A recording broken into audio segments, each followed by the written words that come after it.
give it to Jacob to introduce the panelists. Hello, thank you, Leila, I appreciate it. There's no better way to introduce people than let them talk a little about themselves first. So maybe let's start with Avash. Sure, hi, can you hear me? Yes. Yes, we can hear you. Hi, my name is Avash. I was born and raised in South Africa. I'm based now in San Francisco. Just a quick background about me. Academic-wise, I have an MBA. I have a background in finance and economics. I'm currently a management consultant with Datacon, which is basically the consulting arm of T-Mobile. I'm also a mentor and I offer advisory services to the corporates at Plug and Play. And at Datacon, what I do is I'm a lead with transaction advisory for the Americas. What does that mean? It means we cover advisory for investments of digital infrastructure, and as well as we advise large funds and development institutes, as well as corporates on raising funds for connectivity and digital infrastructure. So that's a little bit about me. Thanks. That was a good chunk. Very exciting. Let's go on with Anna Maria. Yeah, thanks for having me. My name is Anna Maria Syridov, and I am currently an innovation manager at the German-American Chamber of Commerce in San Francisco. What do we do at this organization? We create learning journeys in the field of innovation management and digitalization, as well as bringing together stakeholders from both sides of the pond to create opportunities for new ideas and inspiration. So I'm very happy to be part of this panel on hyper-digitalization. Couple words about me personally. My background is originally in international relations, and I studied and lived in the UK, Germany, Italy, and the US, and Madagascar in the past. So I take a very international perspective. I have been in the US and San Francisco specifically for the last 3 years. Thank you so much, Anna Maria. And last but not least, Paulo. Hello, everyone. Bom dia a todos. Well, a little bit from my background, I graduated from business school and also from law school. But I pursued my career in some major corporations like Unilever, Ambev, Coca-Cola. And after a while, I noticed that I was looking for something more connected to my purpose. So I moved back to a scale-up company, which is decolar.com, decolar.com. Which I helped as the Brazilian country manager to do its IPO in New York. After the IPO was done in 2017, I decided to go a little bit closer to the innovation ecosystem. So I became an angel investor and also a volunteer mentor for some institutions like Brazil Lab, which is focused on GovTechs, also Campus Party, some other local institutions like the Federations of Industry from Minas Gerais, and Plug and Play as well. So after a while, as a volunteer mentor at Plug and Play, I was invited to join the crew, and here I am. So now I'm the general manager for Plug and Play in Brazil. And as Rodrigo said, I believe there's a given moment of your career where you feel the need of doing more than an executive role. You want to take a citizenship leadership. So it's a pleasure to be with you. And I also very, very anxious to share the stage with Anna Maria and Avash. Thank you very much. Thank you so much, Paulo. I think we're all looking forward to hear all of your perspectives on this. But let's get going. Let's get into the panel discussion. And now that we talk about hyper-digitalization, I think we all know that digitalization is by no means anything new, but for some reason it took a pandemic on a global scale to really make digitalization a cornerstone in our new societies. So the first question is, how do you see the rapid digitalization that is taking place right now during the Corona crisis? I think for myself, if I start on the slightly more positive side, my first thoughts were capacity and competence and commitment, because I think we must be grateful that for a long time prepared our societies until this day. So we had the sufficient capacity in both infrastructure and software and basic digital competence to even cope with such a rapid transition. that it has been for many businesses around the world. But I would like to hear more about what you guys think. So maybe let's start with Avash. What do you think about this rapid digitalization that we are seeing for the last year? Yeah, thanks, Jacob. So I know, like, digitalization has been on everyone's minds, and every business has been talking about digitalization as a whole and as a strategy. But I think now it's actually sped up 3 to 4 years because of this pandemic, right? And the pandemic has been here, and it's been unfortunate because it's a pandemic, and we've lost a lot of lives and a lot of jobs. But like you said, when we go remote, things have moved more digitally.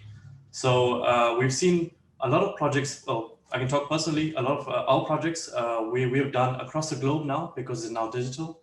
So that's good. And I think a lot of companies have now been put an emphasis on digitalization, right? They're taking their customer and supply chain interactions and moved it quite fast into digitalization. So we've seen a lot of the movement towards cloudification, not just having a central server and basis for companies.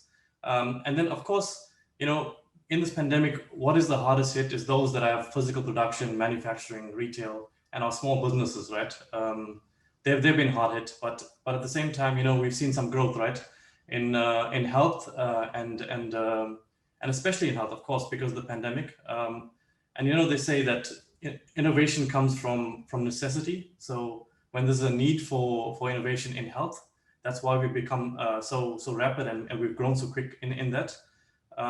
Looking at it too on the health space, we look at the vaccine, for example. That would have taken us normally 5 years to develop, and now because of innovation, because of digitalization, we're able to come down to just under 2 years to roll out the vaccine, which is really good for the world and for the businesses alike, right? So definitely then, of course, everything digital and digital infrastructure is especially where we play. We've seen a lot of growth there. We've seen massive infrastructure movements from all players. So telcos, hyperscalers, and the business and private sector themselves, and public as well. So everyone has moved towards it. And of course we can talk about, Zoom, Netflix, and those type of applications which have done really well through this crisis. So yeah. So when you talk to your peers and your colleagues, when this pandemic hit, what did they do for their digitalization? Did they lose a lot of business, or did they gain business, or what is both things coming back and forth? Avash. Yeah, so just the following up, sorry. Yeah, so I mean, when I look at it, digitalization has been around for some time. When I talk about my peers, I think it's more on the consulting phase. For me, we've been pretty lucky. We've had a work from home situation. We're easily able to go to the cloud, remotely work and do things alike. Our peers have also grown as well through this pandemic because there's been a lot of digitalization that's been happening. When you talk about digitalization as well, I see a report from McKinsey I read recently that those that have spent on digital IP capital expenditure are have grown twice in revenue as compared to their peers. So that's a couple of the trends that we've seen here. Thank you, Avash. And maybe, Paolo, I will ask you the same question. So how do you see the rapid digitalization that is taking place right now for the last year? Well, thanks, Jacob. Building on the points that Avash raised, I believe I like to propose a different approach. So every time I talk to people about digital transformation, I ask them how the companies will look like after they are transformed. And basically the answers come around systems and technology. But my belief is that it's more than that. I believe digital is the ability to deliver unique value for each consumer or each individual. And the reason for that is that if you look to the common benchmarks like Uber, you order an Uber and you have a car just for you at the time you need, going to the place you need at the marginal cost. Or Waze is even worse. It's for free. The service you get from Waze is different from the car that is close to you. Or Facebook, the content that they create are very, very personalized and very, very unique for each user, apart from the challenge on the opinion bubbles. but I see technology as an enabler to gain scale and to make this infinite scale. So getting to your question, Jacob, I believe that, technology was available, of course, before the pandemic, but during the pandemic, we have like a whole new variety of human needs. So that's the reason why we see this boom of digitalization during the last, the last year, let's put it this way. So for me, it's of course a matter of technology. Without technology, this would be impossible, but it's also a matter of culture. So having the human needs, having the technology available to make to take this infinite scale, for me, these are the key pillars of the hyper-digitalization we just saw. So slightly different approach, not only tech-based, but of course tech-enabled, which is also very important. And just to add on to that, I think you got a good point there, Paulo. I think change management is very important in nowadays time, right? To understand and to make people aware of what's out there digitally that they can use and they can get connected with the world, right? Absolutely, absolutely. Thanks for that, Avash. So Anna, how has it been for you with this transition? How has 2020 served you, and what do you see? Well, I had two 2020s. So my first one was in the online travel agency industry, which was severely affected. I mean, that was the worst crisis of the industry, probably since forever. And then joining Plug and Play, where we have this contact with the ecosystem and the ability to help corporations solve these challenges, was a very positive one. So we see an increasing demand for new technologies, new ways to solve corporate pain points, and also some startups being more demanded and having easier access to capital. So in terms of open innovation or innovation itself, I believe we are thriving, we are flourishing, which is totally against my first half of the year, which was a much more legacy industry, which was really hurt by the pandemic. So I believe I saw a little bit of the two sides of the coin. Thank you, Paulo. No problem. Anna Maria, how have 2020 served you, and how has it been for you? Because you are not on the private side of things. Yeah, what a great question, and what a big question really to answer. So I personally have seen it as a learning opportunity, and I think this crisis is the time for reinvention. Yeah, I'd like to, I guess, talk mostly about three learnings. And the first one is that in the past, something that I've noticed is that whenever business is good enough, the reinvention and the digitalization can be pushed back. And this is, of course, can be somewhat short-sighted, because then when the pain will be big enough, it's actually already too late. So what this crisis has shown us is that you have to invest in digitalization. You have to jump on that train. You have to be digital. Otherwise, you can't operate anymore in this time. Another thing that I've noticed is that there's been a rigorous focus on the matter, I would call it. So now that there's no events anymore, there's no shows anymore, we're just all sitting in front of our computer, and that's that. There's just the content. So this has been very interesting, because there's a different focus that we had before, and I believe that's really an opportunity to shine if you're good at what you do. That will be good for you business-wise. Yeah, and then the third one is, and there's been much talk about this, is that is Silicon Valley over? What is Silicon Valley? And I've noticed more than ever that Silicon Valley is not really a location, it's a mindset. And the great thing that I keep telling businesses right now is it's a mindset that you can participate in wherever you're at. So before you had to be here to network, you had to be in the vicinity to talk to VCs.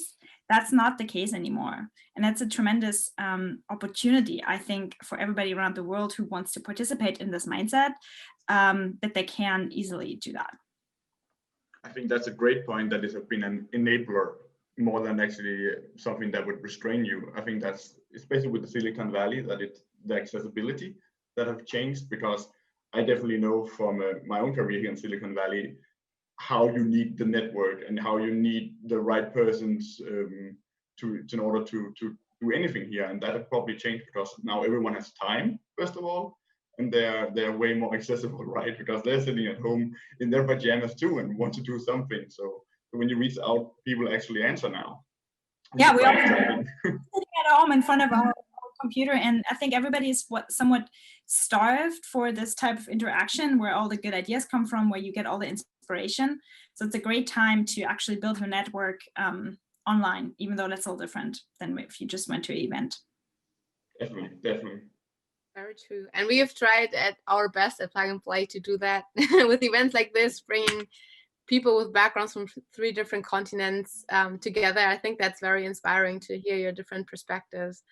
So diving a little bit into the different aspects of the hyper-digitalization, one that was definitely kind of a mandate because people couldn't sit in an office together anymore was how it changed the work, going to home office. And where do you see the pros and cons of this movement to digitalization in our daily work to the home office work? So should I start? I think definitely the pandemic has moved everything, remote as quick as possible. So everyone has gone, to the home, work from home style. And I think for me, the future looks like some of it will stay. I think it'll be more of a hybrid. So we'll have a lot of work from home because of flexibility. But then there'll also be collaboration, when people can get together in a safe environment to collaborate. Because of course, we are humans and we need interaction, right? This is something that we do. Just later on the pros and cons then, maybe on the pros, some of the pros that we've seen, you have flexibility to live anywhere. Like we were saying, we're from 3 different continents and we're able to do this. This is really good. We also see a de-urbanization of large cities and people becoming more aware of their impact on the cities and commute. It also means less traffic and a better carbon footprint, right? Because it's less dense, we don't travel as much, and we can save this time, right? And then what I've seen on the pro side for digital infrastructure is that there's been a large investment going into them, and the growth has been there, especially not just in the developed worlds, but also in the developing worlds. We're seeing that we're trying to connect the unconnected, because those are the guys that also require services, right? We got to train them up and speed them up and get them connected as quick as we can, so that we have an economy that's growing. And not just the developed sectors that grow alone, because as a country and as an economy and as the world, we function together, right? On the con side, there's definitely been more anxiety, personally from everyone who works from home. There's been more anxiety. You work longer hours. There's been virtual fatigue. I mean, there's a lot of webinars. There's a lot of things that everyone has just glued into the screens from home. I think mental health will be an important factor and something we need to consider. We haven't seen yet the long-term effects of mental health and just working, from home and what it's done to people in general.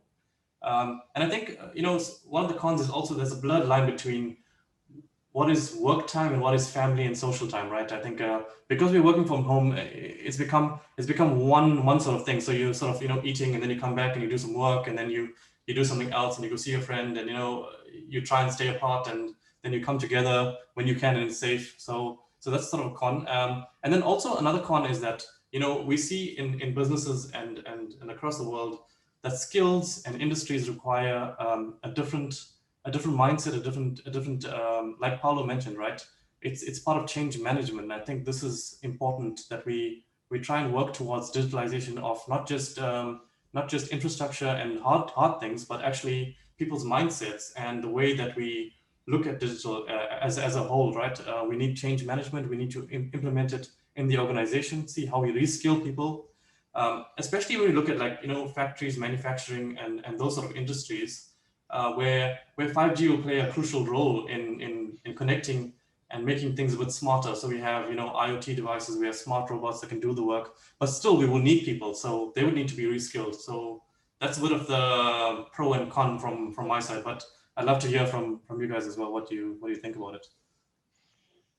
Well, sorry, go on, Maria. So sorry, I just wanted to say 100%. Oh. Okay, so I'm hearing the translation of it doesn't matter. Okay, 1 second. So now this should be right. Yeah, I just wanted to say that absolutely, that's a great point. I think it's important to leave no one behind, no matter if it's for mental health, but also for the small businesses who might not know how to do it. They know, okay, we have to innovate, and they're really trying their best, but sometimes they need like that little help, that little training to go there. But please, now go ahead, Paulo. Sorry for interrupting you. No problem.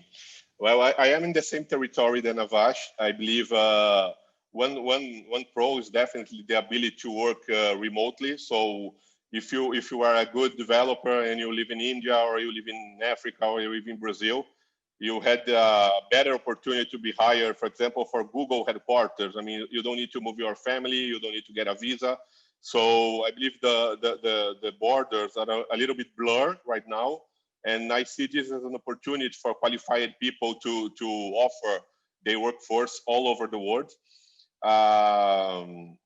I also believe that we need to take care, as you said, nobody should be left behind on some tasks that cannot be performed remotely. So I believe some tasks like picking, manufacturing, delivering, people doing that, they are exposed. So the principle of robotics talks about do, dirt, and dangerous.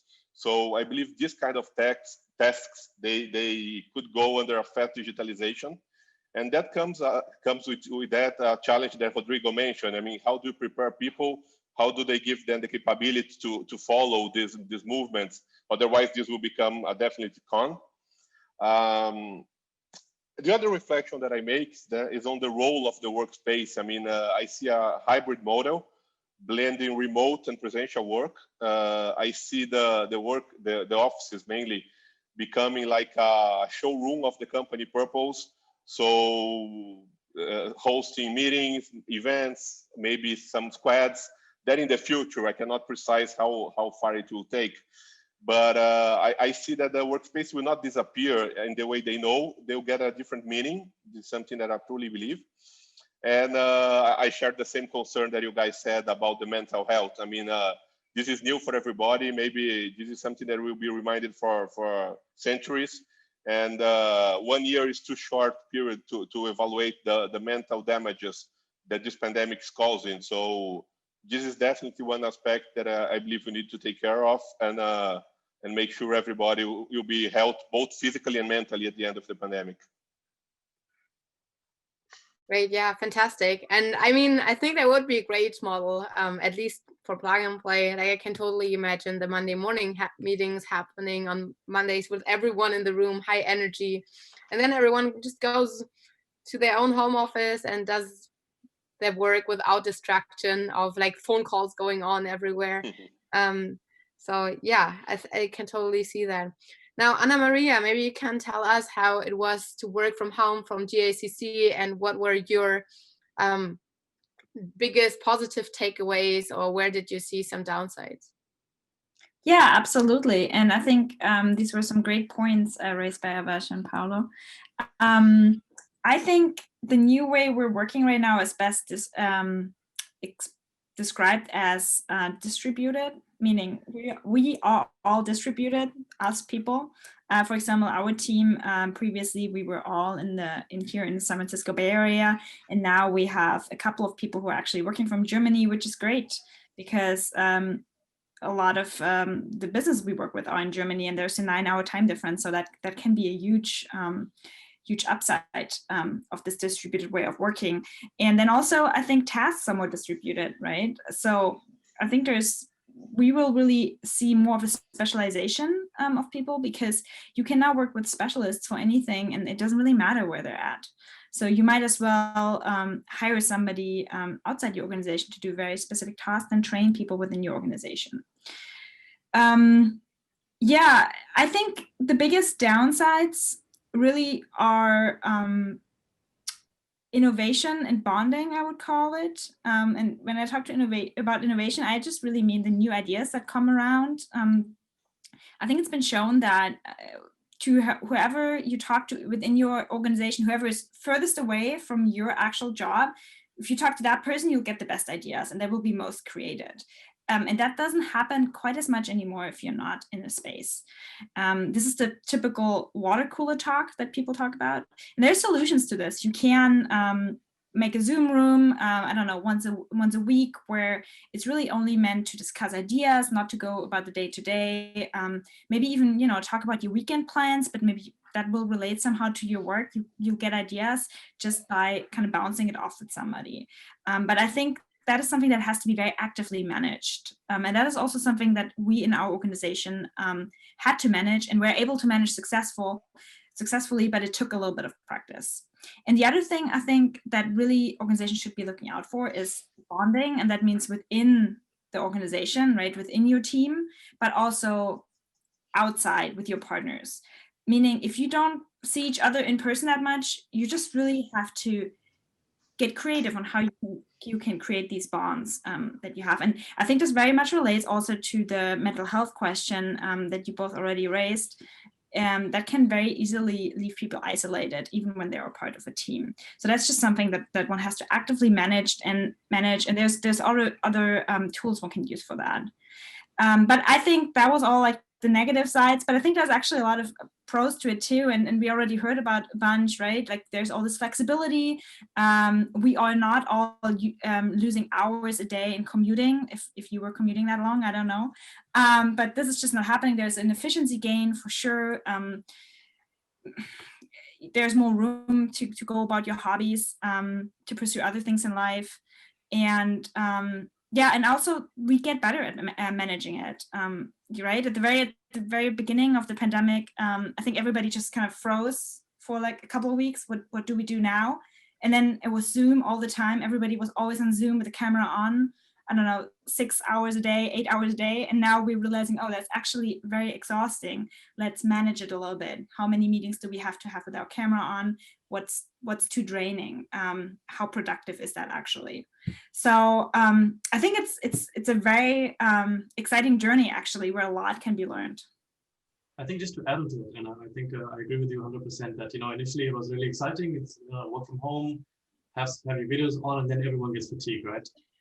And something we've done at Dedicon is that we've been delivering to clients, and it's maybe not related, but we've been delivering to clients. We've been doing it at different locations, and what we call it is following the sun. So we're now able to do consulting work for clients in the digital sphere on a 24 hours sort of basis, because, you know, we'll start in, for example, San Francisco, then it'll go to Asia, and then it'll go to Europe and Africa, and then it'll continue in San Francisco. So we're able to work actually more effectively now, given this pandemic. So that's what we've seen also from our side. Yeah, 100%. Like the time zone challenge is definitely there. I've been there. We have done our last startup program together with Korea in the evenings, working like from 5 to 9 p.m. And then there were discussions afterwards. So, and it's very easy if you're in front of the screen to forget time and just not do a break during the afternoon if you should. So I think it will become more important to like look at ourselves too, and like make sure that we can maintain the work-life balance. There is a question from the audience that Jacob will bring to you too. I have a personal question because just yesterday I read that 140,000 jobs were lost in the US, and women lost those jobs. Just we see a big trend that women are pushed out of the jobs because of the pandemic, we would have thought in the beginning of the pandemic that the opposite would happen. Hey, it's work from home now, women can take care of the kids, they can like make sure that everything is done, but the opposite happened. Like, why do you think, what do you think are the causes, and what can organizations do in your opinion to change that a little bit? I can jump in here right away, because of course I have a lot of ideas about this, and this is just me personally like brainstorming on this. I think in times of crises we fall back towards what we know. It's just default as human beings, and so I think that's how that happened. That when there was actually in many families a very good system on who provides the childcare and so on, and then this huge crisis happens, and there's just no time anymore and energy maybe to really go about this elaborate system that maybe has formed before. So I think that's just a default. And I think a huge thing is to know about that. So then that's easier to navigate when you know, okay, maybe we're going to fall back to the old roles, then you can actively try not to.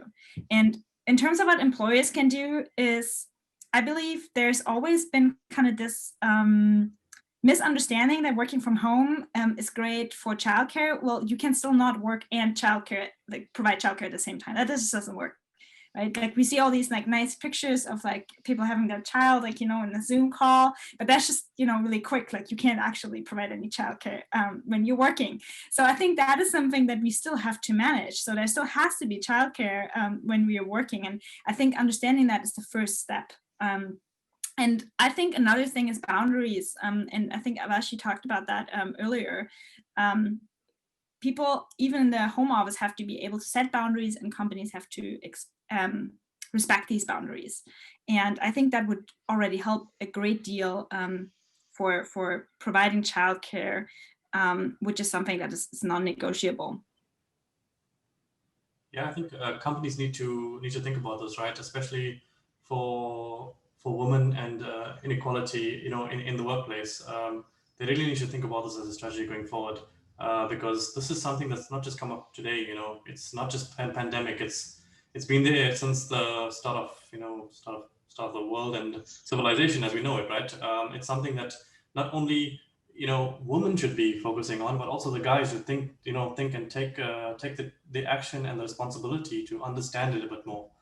I think that's something that we can all do, not just as companies. I would plead every guy out there to try and understand, you know, women's views, also inequality and diversity, right?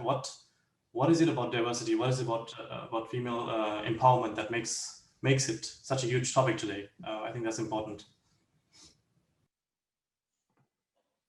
Thank you, Avash, for saying that. I think that's exactly what we need to do. Like, it's not about like taking care of a child. It's not only about the mother. It's about both who are responsible for the child. And it can also be a woman and a woman, or a man and a man, in my opinion.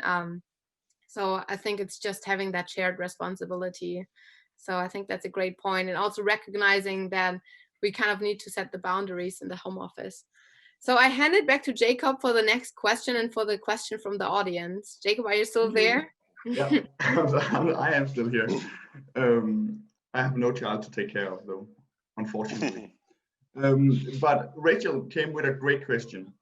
Rachel is asking, I would like to know if work from home is a tendency post-pandemic. People will keep working from their houses? ? So how do you see this? Will we begin to construct houses that all has space for offices inside the houses, or how do we cope with this? Is this for the next year or two, or is this really something that will fundamentally change our societies? Well, I'll give my try. I mean, of course, I don't have a crystal ball, but I like to see things in a positive way. So I truly believe that, for example, in big cities like São Paulo, which is the place I live, in the past, you need to rent a very expensive small apartment in order to be close to our office. Otherwise, you're going to spend 1 hour or 2 hours in your car, or even 3 or 4 hours in public transportation. So I definitely see this benefit of not being mandatory to show up at the office every day. I see that there's a positive impact of people being able to work from different locations. I have 7 people in my team. No one is in São Paulo. I have people in different countries even, and we can work easily. I see that it's still, as I said, it's still a role for an office to bond people and to see each other, mainly due to our Latin heritage. But I believe that's kind of the mankind's nature to really bond. So I still have I can see a role for the workspace, but not as a mandatory, something boring that you need to go no matter what.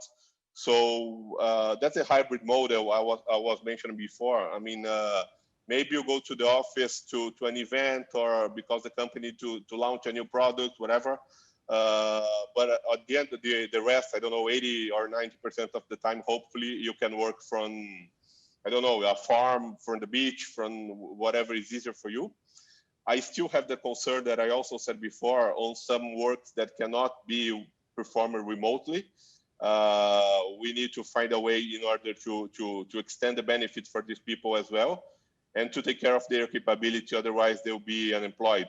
So for me, there's a positive impact, but with a big watch out on the some jobs that cannot be performed remotely today. This will be my 2 cents, Jacob. Yeah, thank you.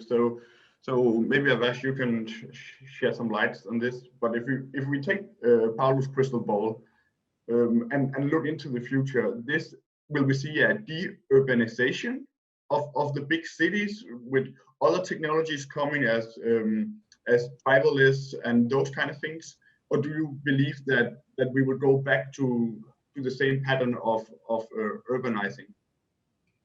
So I think that's a great question, Jacob, and thanks for that. I think, when I think about it, and especially coming from a bit of a telecommunication management consultant, I think about it in terms of the connectivity first. So if we look at it historically and what has been the norm for telco operators, let's call it that, right? Because this is part of digitalization and connectivity and how we connect cities, houses, businesses together.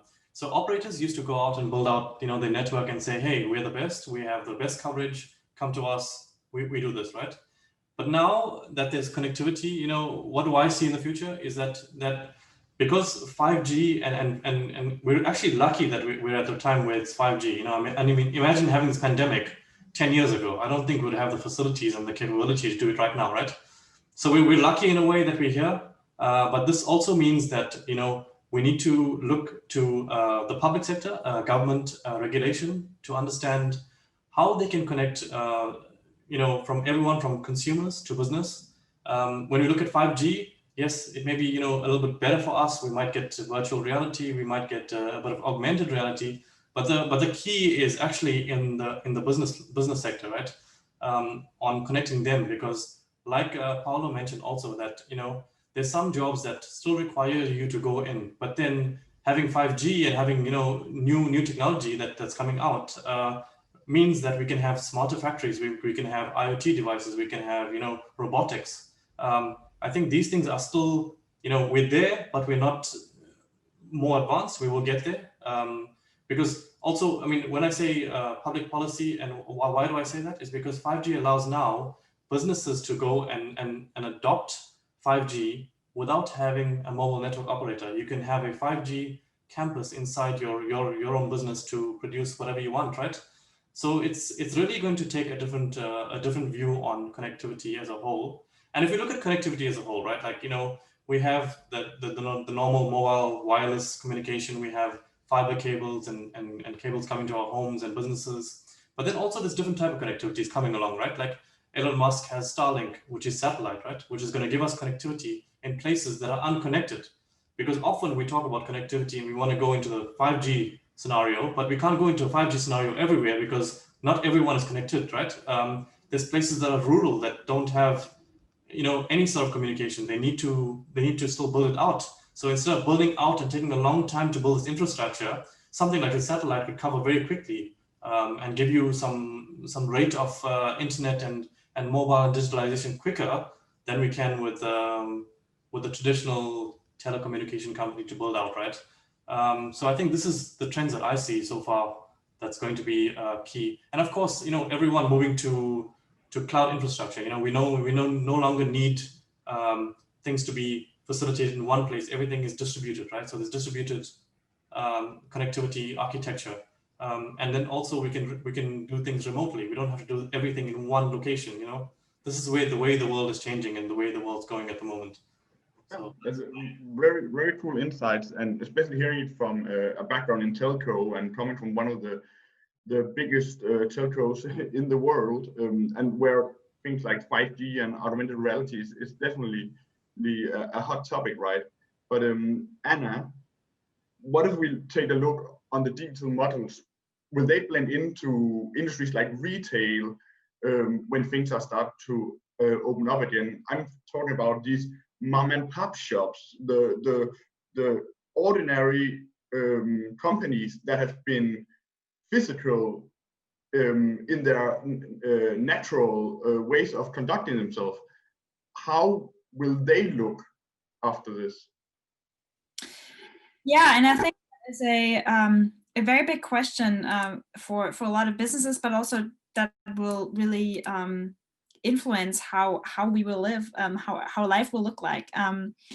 So my take on this is the following: I don't think that the pandemic really changed the course of digitalization. I just think it sped up the development.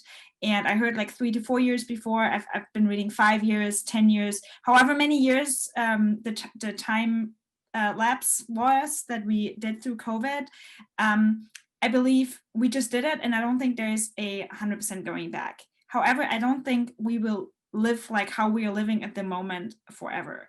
And I think especially in retail, it's the case that a lot of the consumption was depressed. So I don't think this is the new normal that we're living at the moment. However, when consumption goes back up and all shops are able to open again, I think it will be true that what was true actually already before. If you're not digital yet, I don't think you will last very long. And I think anything that is not digital yet will need to have some type of digital component.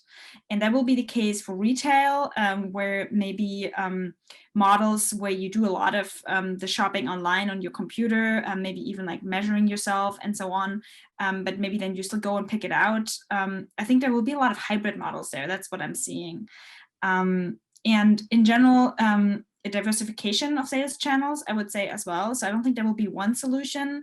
There will be brick and mortar, I think so. There will be also many different areas online where a lot of marketing will be possible. I also do think that more AR and VR applications might be used in this space. And this is not necessarily technological advancement, just an advancement of the application. So I think it's actually quite exciting what's to come there. Yeah, it will be very interesting when we have this discussion maybe next year at the same time, what we can say, oh, this actually happened, and no, oh, we were all on the wrong track there.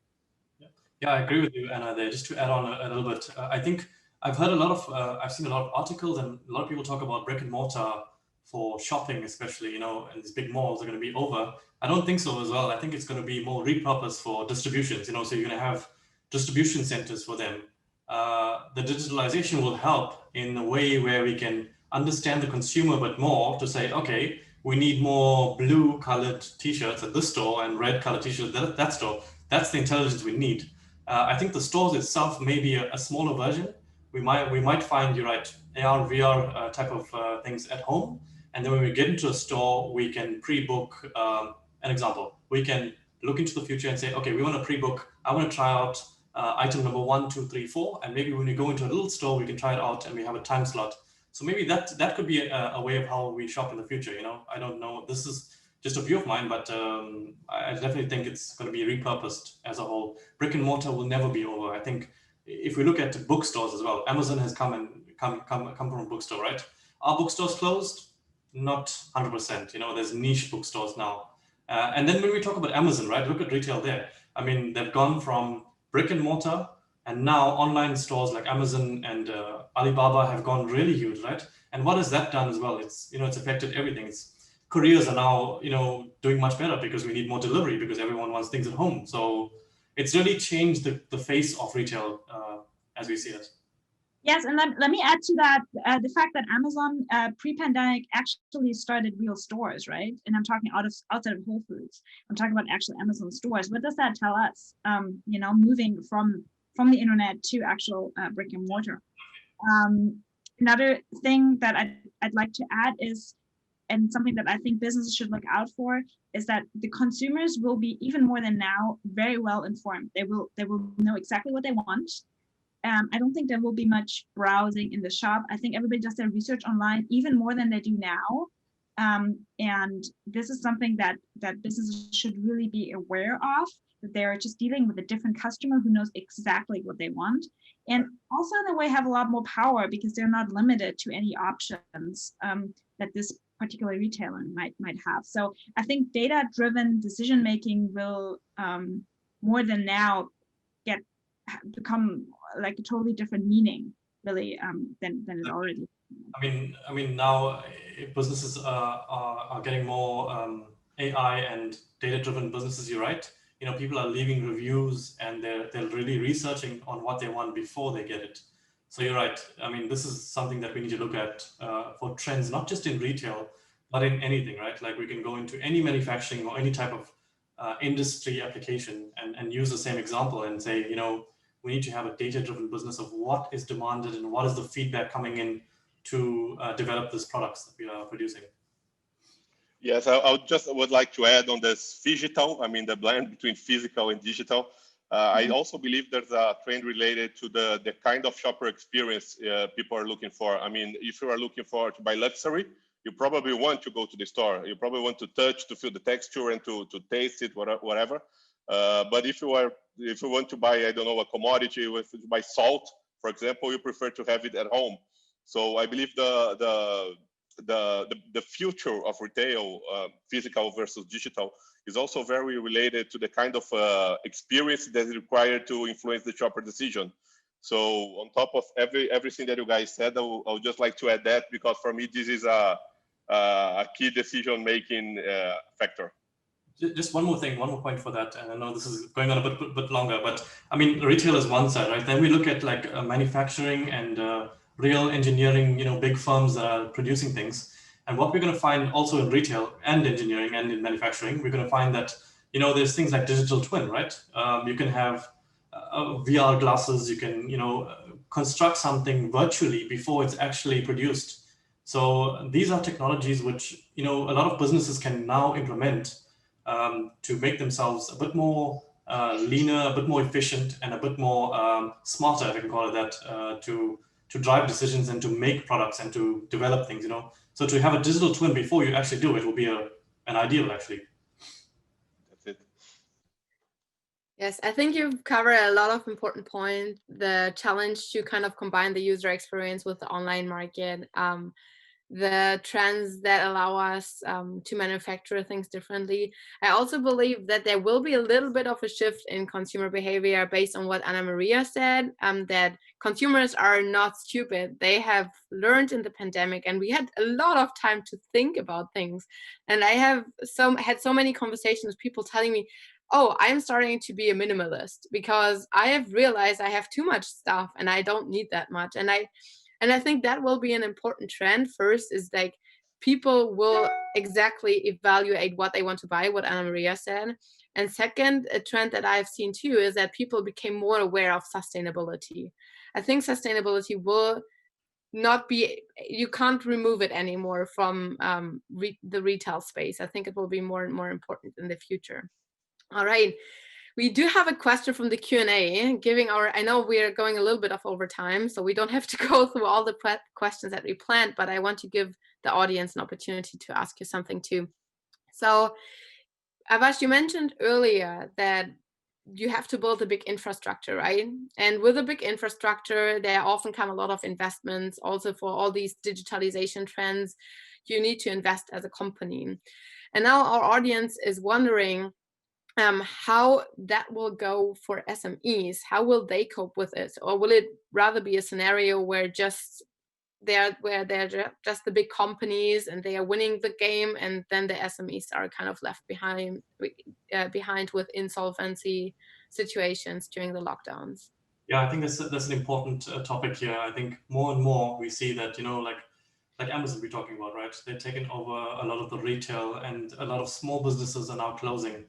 But I think you know, it's up to a couple of players here in the market. So it's up to government and the public sector to support. It's up to the large businesses and the small businesses to come together and think of a real good strategy for how they can survive in times of not just pandemic, but how does a new business model look for the small to medium businesses, right?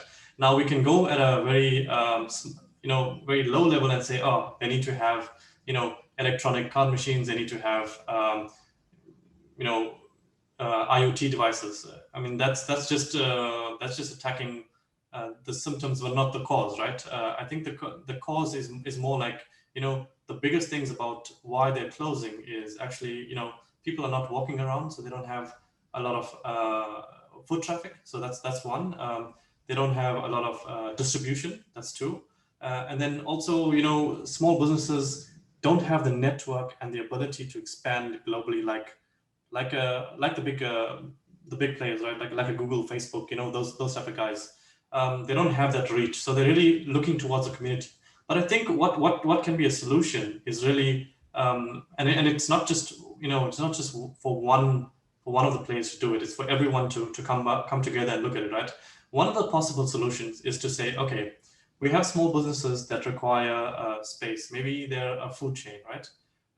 We can come together as a food retailers in Sao Paulo and say to, you know, why don't we all use as we need rental facilities, right?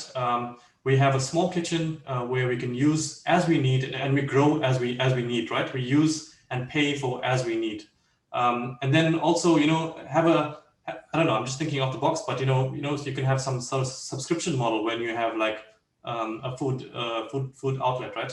You could ask people to say, hey, you pay me $10 a month, I supply you with 5 P's a day. You know, this is an example, but it's really up to, it's to build a strategy like that, not just to look at it as one SME, but multiple SMEs, and how do they work together to produce something that's really beneficial for them, for the community, and for their businesses alike, right? So if there's no silver bullet for this. I think it's you know, it has to be taken case by case, but there are possibilities of how they can tackle this. But it's up to government, big corps and small corps to come together and work on it. Yeah, and I think these are some great points. I'd like to add that even though we talked about the big infrastructure, which might be expensive and require a lot of investments, one could also argue that small businesses are actually set up better than large corporations to innovate, to pivot.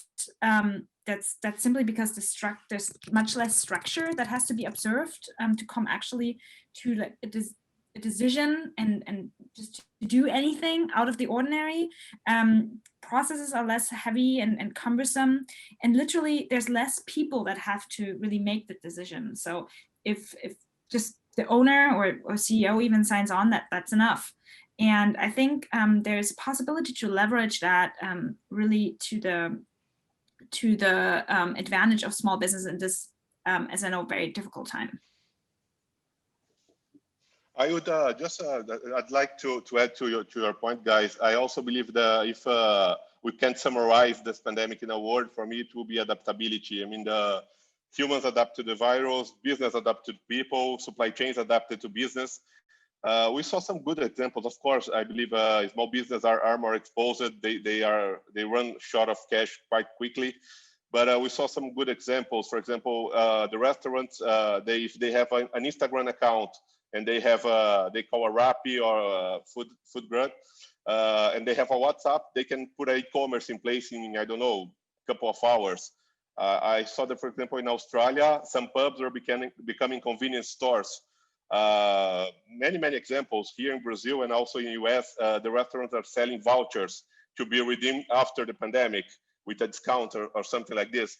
So I believe as a humankind, we've been evolving for centuries, and that was the key for our evolution. Adaptability is key for us to go over this pandemic as well. And just last point on that, I think adaptability, I just came to my mind now, is that you're right. I mean, there's a large stores that survive and do really well, but maybe what they could also offer is that they're taking some of the local produce or local produced items from the community and have it in their stores, right? So it's a win-win for both the large and the small, but it's up to them again to come together and say, hey, we want to work together and look after the small businesses. I think a great example for that are the beta stores where you can buy like startup technology. I think there could definitely be something similar for local companies to make it easier to save costs and so on. So I think that's a great suggestion. All right, I give it back to Jacob for the last question, because I think we want to let you continue with your day too. We are already a little bit of overtime, but from my side, already a big thank you to you. You have given us such insightful and inspiring answers to our questions. And I hope the audience enjoyed listening in too. Yeah, so let's get this last question out of the way. I think most of the consequences of the corona crisis have been is still unknown. But the fact that digitalization and the new technology have shown us that they are essential tools and they are part of the solution in the future, that is already quite clear, right? But do you think it comes at the expense of something else? And if a pandemic would hit in 10 years' time, what would we do differently? Maybe you will start, Anna Maria. All right. Yeah, and I think these are many points that we already touched on, and I don't want to be repetitive. I think I would hope that if this happens in 10 years, we'll be prepared better. I would hope so. Let's see if that would actually be the case. I think as we already talked about, mental health is a big issue, and it would be again. But I think what I just really would think is the biggest point is awareness. That is important, you know, like the fact that everything can change at a moment's notice. That's hopefully something that we learned, and we might already think, what would that mean for me? How could I prepare for that? And this might not be another pandemic. There could be some other thing that just happens and everything changes. What would that mean for my business? And I think this is something that all organizations, businesses, but also organizations such as mine, for example, we need to look out for that, and we should be able to have some ideas so that we can all react quicker and come out okay on the other side.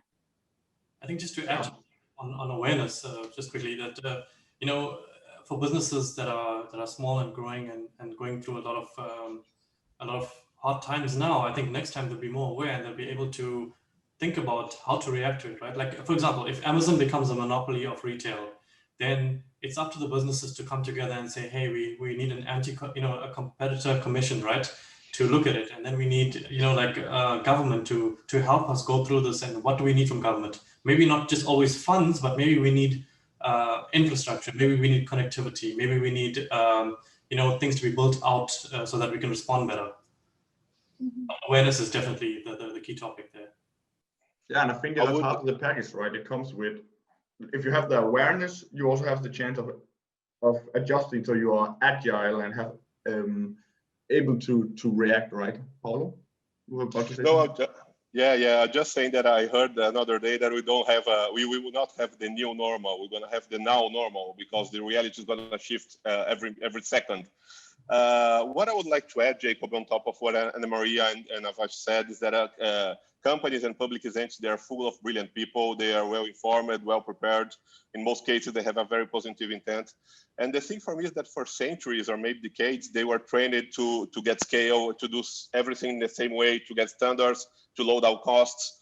And it worked. Honestly, this allowed people to buy stuff they could not even dream in the past. So the challenge for innovation for me, or to have a digital mindset, comes on how to get into the scale steamroller and to do things differently. And for me, this is a major learning for the pandemic. I read once that there are two ways how digital transformation may fail. The first one is to underestimate. It's like I did an app or I did a website, so I'm done. The second one is that when different parts of the organization, they do small and disconnected approaches. Sales launch a chat bot, and then marketing do some analytics, but they are not integrated and they're not coordinated. And the third one is the speedboat approach. I mean, if you put like a SWAT team and these guys go to Silicon Valley and they start to fly, but they leave the aircraft carrier behind. So I hope one of the learnings that we get is that digital transformation, as somebody said, is a mindset.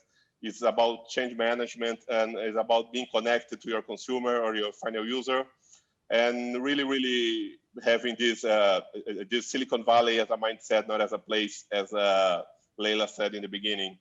I believe that will be a big, massive learning, but I hope we are not hit by any other pandemic in the short term. Let's hope. Let's take 100 years more, and then we can look at it again. But thank you so much, Paolo. Thank you, Avash. Thank you, Anna Maria. It has been a pleasure to have you here. And thank you so much, ABDI and Rodrigo, for making this possible. I think we got around it really good. I definitely learned something new. I hope the audience also learned something new. And stay tuned for our next